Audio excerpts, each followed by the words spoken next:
বাংলাদেশ বিনির্মাণে সংসদ হবে পলিসি ডিবেটের জায়গা, সংসদ হবে গঠনমূলক রাষ্ট্র সংস্কার, রাষ্ট্র পুনর্গঠনের জায়গা।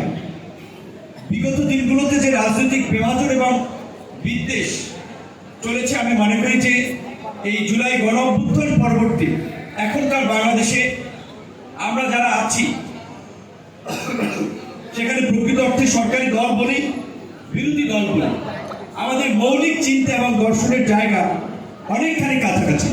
কাজে এখানে অযথা কতগুলো রাজনৈতিক বিভাজন বিদ্বেষ জিয়ে রেখে সংঘাত সহিংসতার রাজনীতি বাংলাদেশকে আর ফিরতে দেওয়া যাবে না।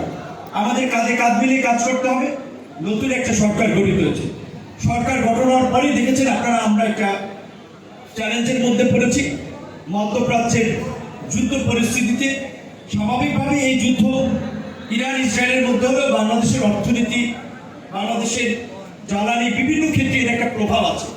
কাজে এই নতুন সরকারের জন্য এই চ্যালেঞ্জ সহ মানুষের যে প্রত্যাশা, ইতিমধ্যে আপনারা দেখেছেন যে সরকারের নির্বাচনী অঙ্গীকার অনুযায়ী ফ্যামিলি কার্ড, আগামী 16 তারিখ খাল খনন হচ্ছে, আরো যে সমস্ত কমিটমেন্টগুলো মাননীয় প্রধানমন্ত্রী করেছেন, ইমাম মসজিদদের বেতন পাইলট প্রকল্প হিসেবে অল্প কিছু পরিসরে শুরু হয়েছে, but in the long term এটা সম্পূর্ণ পরিকল্পনা বাস্তবায়ন হবে।